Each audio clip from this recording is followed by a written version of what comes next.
Boa noite, meus amigos. Voltei das férias, Cida. Já estava na hora. Queridos amigos, eu estava ali refletindo agora, né? O Dan cantando ali, todo mundo uníssono. Eu faço isso desde os meus 16 anos de idade, né? Eu faço aí uma média de 5 palestras por mês, então eu já fiz algumas palestras. Mas sempre que eu sento aqui e fico 5 minutos antes da palestra começar, eu dá um... Ai, eu tenho medo que um dia vai ser um infarto, né? Um dia vai cair duro no meio de Santo Filho. Mas o dia que eu parar de sentir isso, eu paro de fazer palestra. Que aí eu parei de entender o que isso aqui significa, né? Esse momento aqui, essa comunhão de ideias, de pensamentos, ela se faz necessária, dado o lugar onde a gente se encontra na escala evolutiva. Sabe, Cida, que sempre no começo do ano eu peço férias, né, Cida? Eu fico até dezembro fazendo palestras assim, e aí janeiro e fevereiro eu peço pro pessoal não me colocar nas agendas e tal. E eu sempre procuro ler alguma coisa, assim. Então, de uns 5, 6 anos pra cá, eu decidi fazer palestras apenas do Evangelho.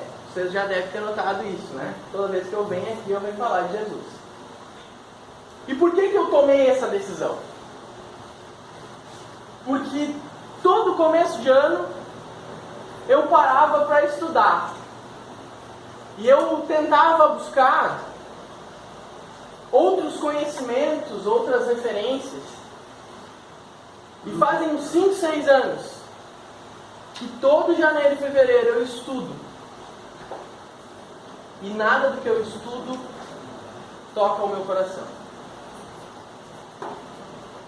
Esse verão foi a vez do estoicismo. Então eu li 2 livros de estoicismo, eu li um outro livro de um sociólogo que eu gosto bastante, chamado Jordan Peterson. Muito legais os livros, muito bem escritos, um conteúdo denso, profundo. Foi legal. Mas sabe quando não...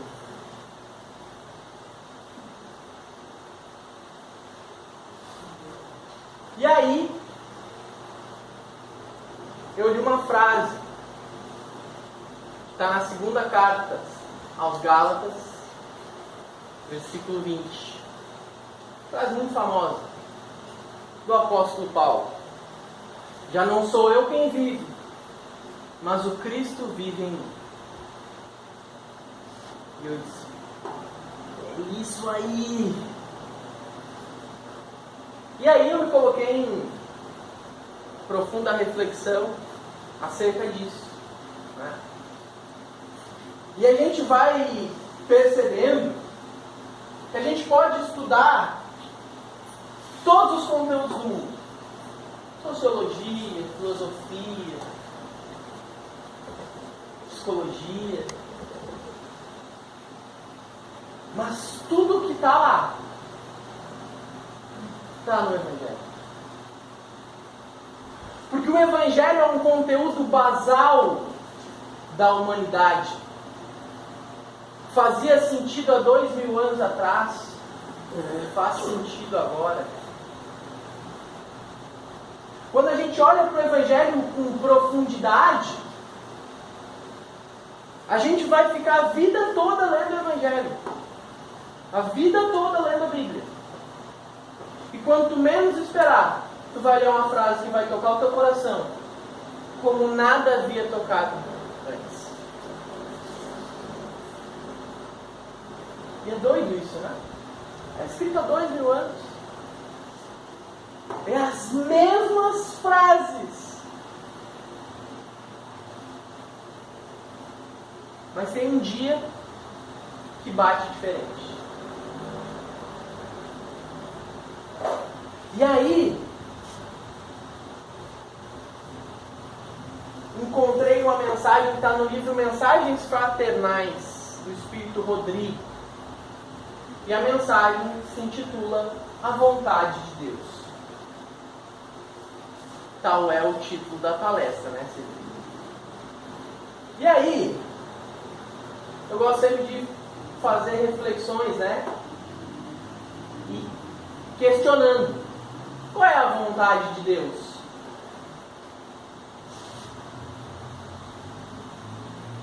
A gente acabou de cantar uma música, né?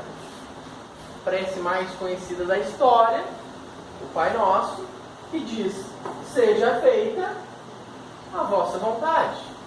Quem achar que o Daniel está nos ludibriando, leia em Lucas capítulo 11.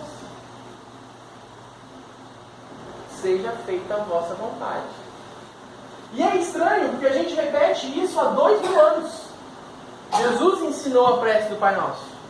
Jesus diz, lá em Lucas capítulo 11, quando fores orar, faça isso sozinho, em silêncio, meditando, e reze assim, 2 pontos, sempre começa, Pai Nosso.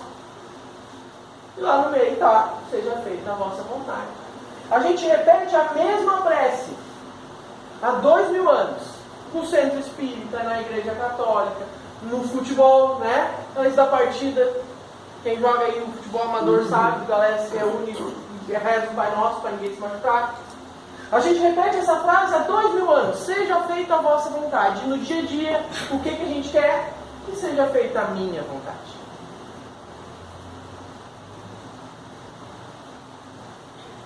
E boa parte da miséria, da desgraça humana, se encontra nesse ponto. Porque eu quero que seja feita a minha vontade. E a gente busca incessantemente a felicidade e as respostas, o propósito, e não encontra. Porque eu continuo tentando impor ao mundo, impor à vida a minha vontade.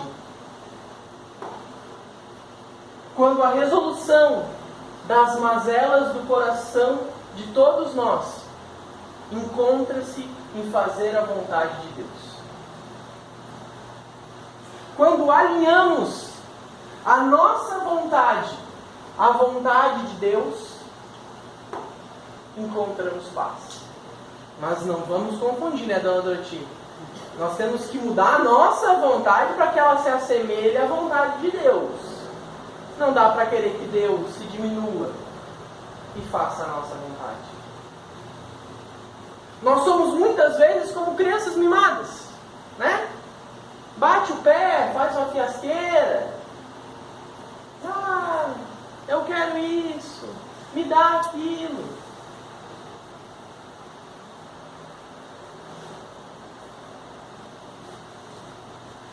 O grão, o vetor, a semente da nossa felicidade encontra-se em fazermos a vontade de Deus. E entendendo a vontade de Deus, entender o fluxo da vida. Como as coisas funcionam. E para isso, meus amigos, a gente precisa de algumas coisas. A principal delas, quando ficarmos em dúvidas, é investigarmos a atitude de Jesus. Jesus o tempo todo, ele repete uma mesma coisa.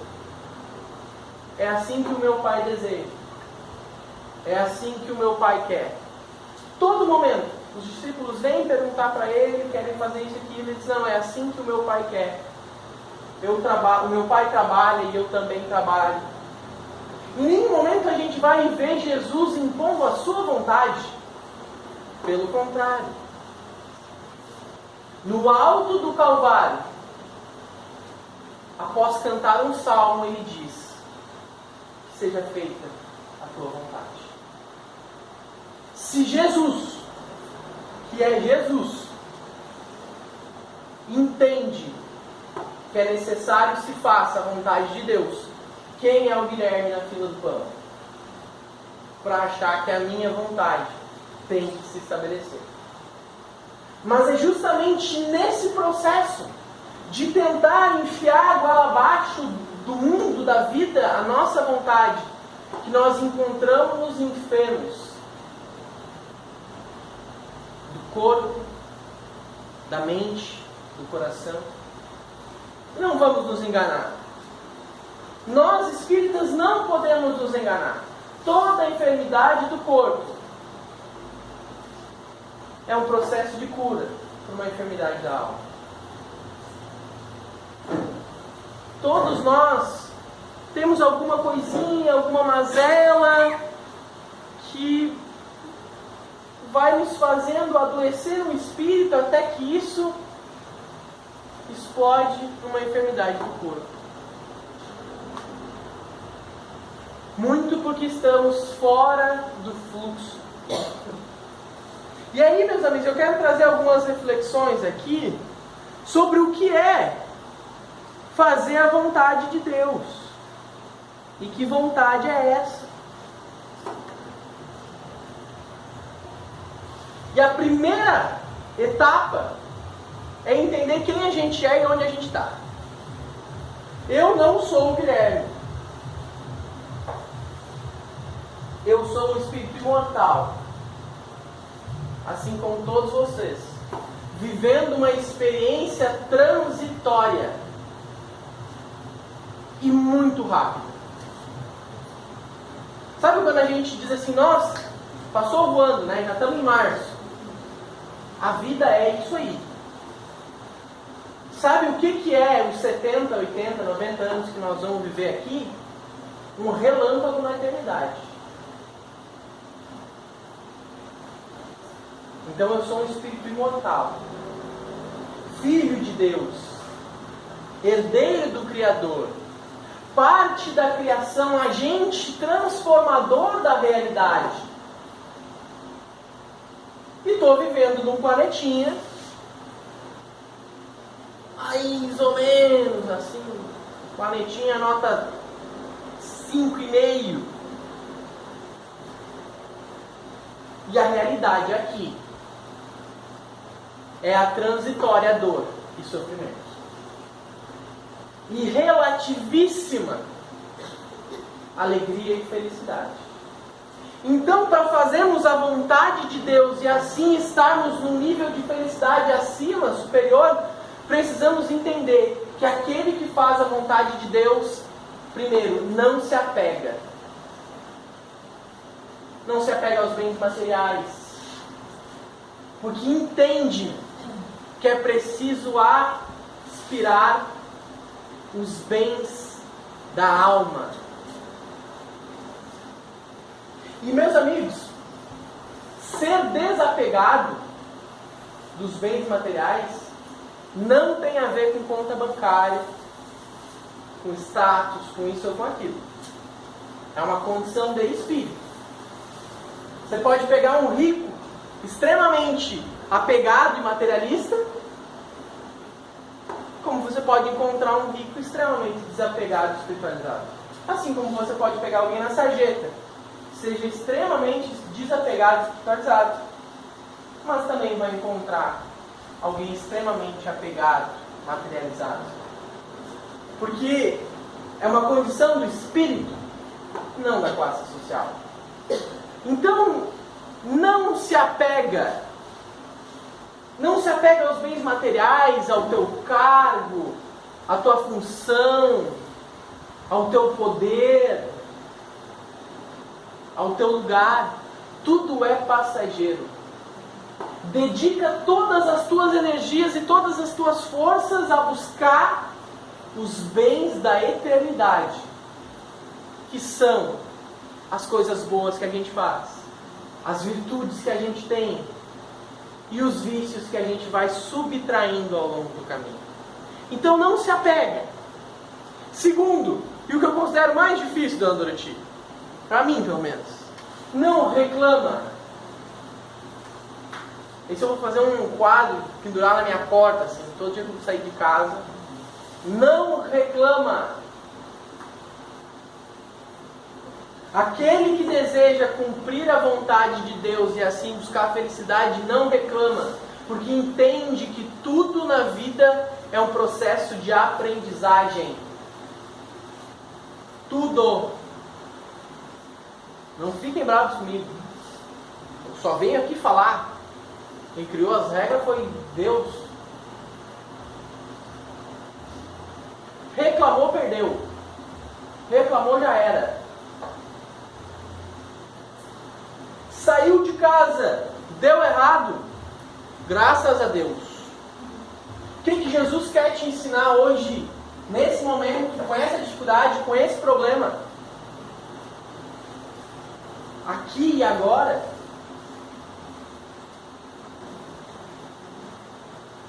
Essa é uma lição que muitas vezes nós só vamos aprender no momento de extrema dor. No momento de extrema dor e aflição, a gente vai lá no limite e diz assim: entendi.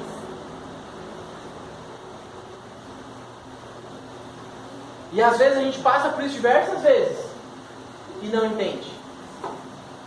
E às vezes a gente entende e continua reclamando. Então, aquele que deseja cumprir a vontade de Deus e elevar sua capacidade de estar feliz, não reclama. Não se apega, não reclama e não se decepciona. Essa é uma coisa boa. Sabe por que não se decepciona? Porque não espera de ninguém o que o outro não possa dar. E aí eu lembro de uma frase do Chico, né?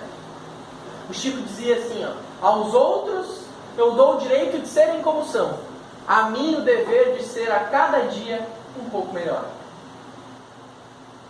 Então, se você deseja cumprir a vontade de Deus e elevar sua capacidade de estar feliz, você deve parar de exigir dos outros aquilo que o outro não pode dar.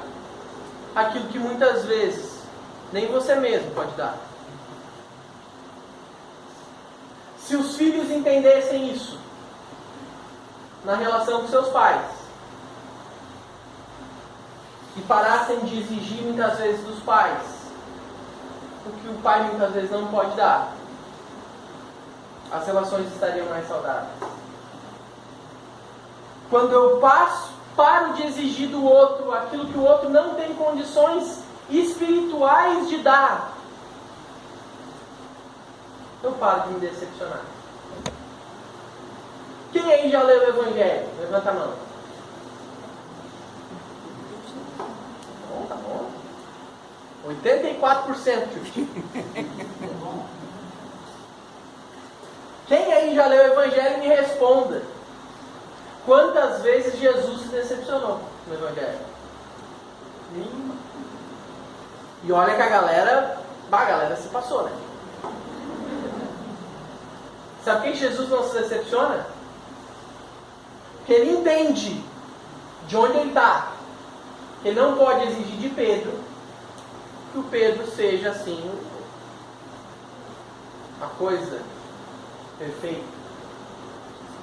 Então muitas vezes, e aí eu indico a leitura da obra Boa Nova, no penúltimo capítulo, um diálogo belíssimo entre Jesus e Pedro. Eu já contei aqui, vou contar de novo, porque eu gosto de repetir. Jesus diz assim: olha, antes de amanhecer, tu vais me negar 3 vezes, Pedro. O Pedro se enlouquece. Pedro diz: jamais, mestre, eu te amo, eu morreria por ti. E aí Jesus dá uma risadinha. Pedrinho do meu coração. Porque Jesus já sabe, né? Jesus já conhece, ele já viu a série toda, ele já viu todos os capítulos. Pedrinho, antes do galo cantar, tu vais ver que o homem do mundo é mais frágil do que perverso. Então Jesus não se decepciona, porque ele não espera de Pedro uma coisa que Pedro não pode dar. Vocês acham que Jesus se decepcionou com Judas? Primeira coisa que Jesus faz após seu desencarne, é ir até as regiões umbralinas resgatar o Judas. Porque ele entende que ele não pode exigir de Judas o que Judas não pode dar. Então não se apega, não reclama, não se decepciona e não se desespera. Essa é bem importante também. Porque raça desesperada é o cristão, né? Meu Deus do céu. É uma fé assim, uma loucura. Primeira coisa que dá errada, agora já era. Agora já deu para mim. Não se desespera. Sabe por que não se desespera? Porque entende que tudo está exatamente onde deveria estar.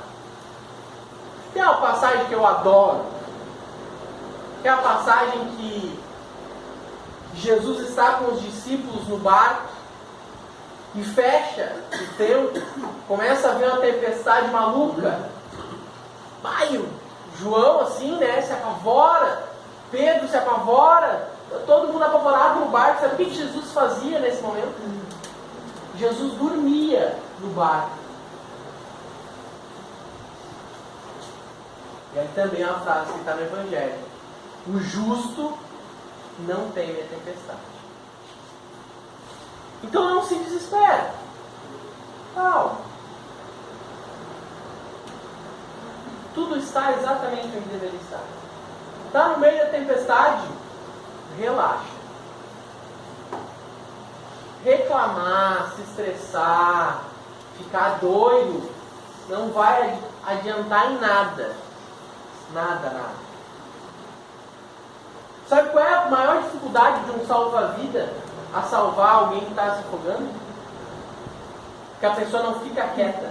A pessoa está se afogando, o salva-vida vai tentar salvar, ela fica se debatendo e dificultando o processo de salva-vida. Respira, relaxa. Jesus está vindo te salvar. Não sou eu que estou dizendo, Ele próprio disse. Eu acreditei, né? Eu acreditei. Então não se apega, não reclama, não se decepciona, não se desespera e não pega a pilha. Sabe o que é pegar pilha? Sempre na vida, né? Tem uns Guilherme na vida da gente, né? Tu tá lá numa terça-feira, suave, e a pessoa vem e te dá uma cutucadinha, sabe? Te dá uma provocada. Normalmente é o genro, né? A Anaí tá lá atrás assim. É verdade. Sogra, né? Às vezes é o cônjuge, às vezes é o colega de trabalho, às vezes é o colega de centro espírita. Não vamos entrar em assunto polêmico. Não pega a pilha. Que a gente é energia, tá? Esse corpinho aqui, o meu está um pouco inchado, né? Esse corpo aqui é matéria. Mas o espírito que nós somos é energia. E a energia, ela sobe, desce. Então tu tá lá, né? Na tua nota 7, que eu sei que tu é nota 7, que eu também sou, tá? Nós estamos todo mundo na nota 7. Daí vem alguém e te dá uma cutucada. Daí tu pegou pilha, ficou bravinho. Aí tu já vai lá pra nota 4. E aí lá na nota 4 tem uma galera estranha. Tem uma galera estranha na nota 4. Aí tu mete um som, né? Mete ali um louvor, mete uma música espírita, mete um Pai Nosso. Ó, nota 9. Pá, daí nota 9 já tem uma galera tri, né? Uma Tereza, Chico, assim. Então tu vai com uma turma melhor. Então não pega a pilha. Pegar a pilha é pior. Ficou brabinho, o obsessor aqui, ó. Pá, agora eu pego de miss. Né? Então não pega pilha. E agora tem um que eu gosto muito. Só gravando, Cida, nós vamos fazer isso aqui estourar na internet. Vai pra internet hoje. Não se ilude. Agora nós vamos fazer um corte desse. Não se ilude. Tá? Porque o cristão ele também tem esse problema, que é ser iludido, né? Nossa, como eu sou uma pessoa boa, eu sou uma pessoa centrada, sou uma pessoa iluminada, assim, eu chego num lugar assim, vou espalhando bênçãos de amor e paz. Não se ilude, né? Não se ilude. Esse aí era Jesus, né? Esse aí era Jesus. Chegava no lugar, saía curando todo mundo. Não se ilude. Não se ilude com o teu cargo, com a tua posição social. Não se ilude com o teu conhecimento. Não se ilude com as tuas habilidades. Não se ilude com esse mundo aqui. Isso aqui não é a realidade. A realidade é a pátria espiritual. Tem um célebre caso da Federação Espírita do Rio Grande do Sul. Eu não vou saber lembrar o nome da criatura agora, mas ele foi extremamente importante para a divulgação da doutrina espírita. Lá na década de 50, lá, ele foi responsável por protocolar e fazer as primeiras impressões de obras espíritas, né? As editoras tinham um pouco de preconceito com os livros espíritas, não queriam publicar. Então esse senhor aí, ele vai lá e monta uma editora própria e começa a publicar livros espíritas.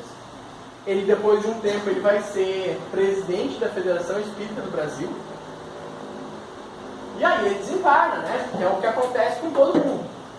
E aí ele desencarna e chega lá na pátria espiritual se achando assim a última bolachinha do pacote, né?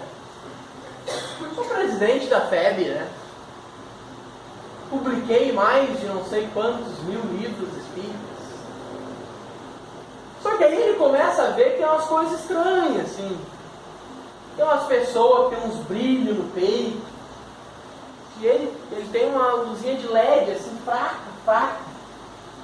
E aí ele vai indagar, né? Os benfeitores espirituais. Olha, eu fui presidente da FEB, eu publiquei muitos livros, eu tive uma relevância. E aí o benfeitor espiritual vai dizer, não quer dizer nada. Ele está iludido. O que importa é o que está dentro do teu coração. Para quem quiser ler toda essa história completa, ela está no livro chamado Voltei, né, dona Dorotinha?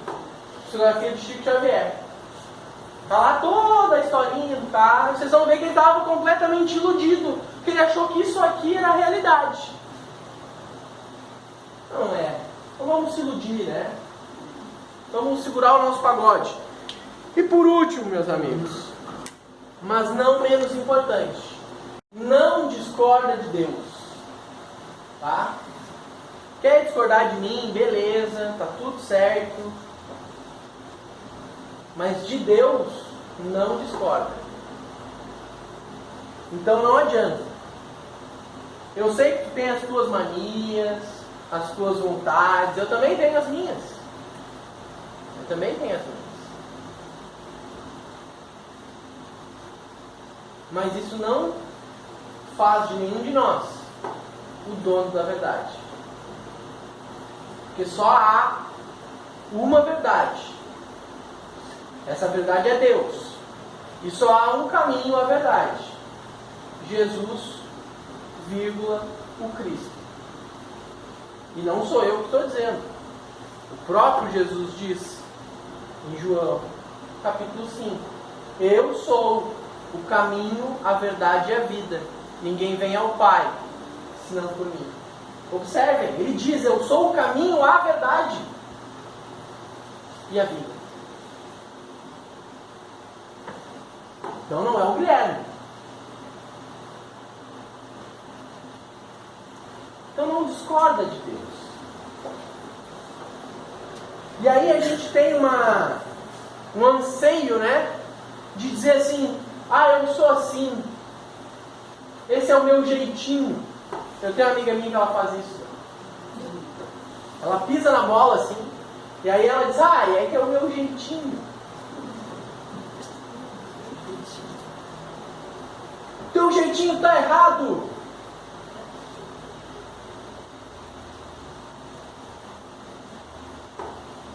fazendo o bem para o próximo? Está servindo? Quantas horas por dia tu passa servindo o próximo?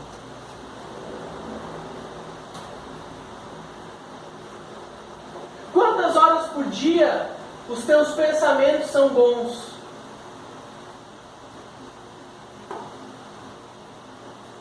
Não vão se iludir. Ai, é o meu jeitinho, muda. Muda. Está em tempo.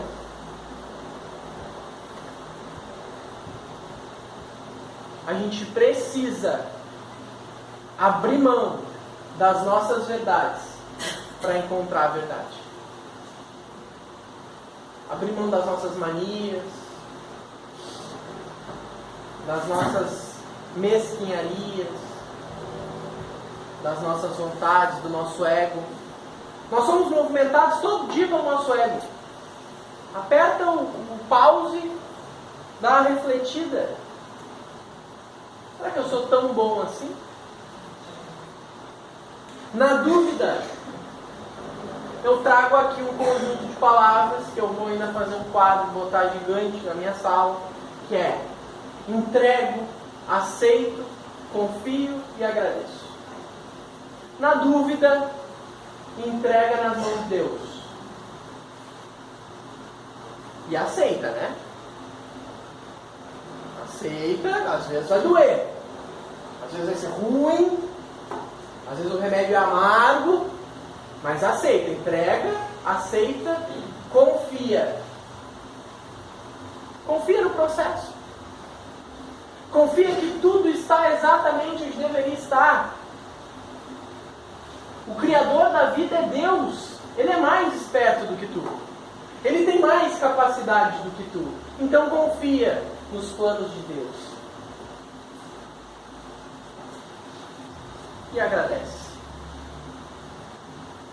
Agradece. Porque tu já superou o pior dia da tua vida. Já pararam para pensar nisso?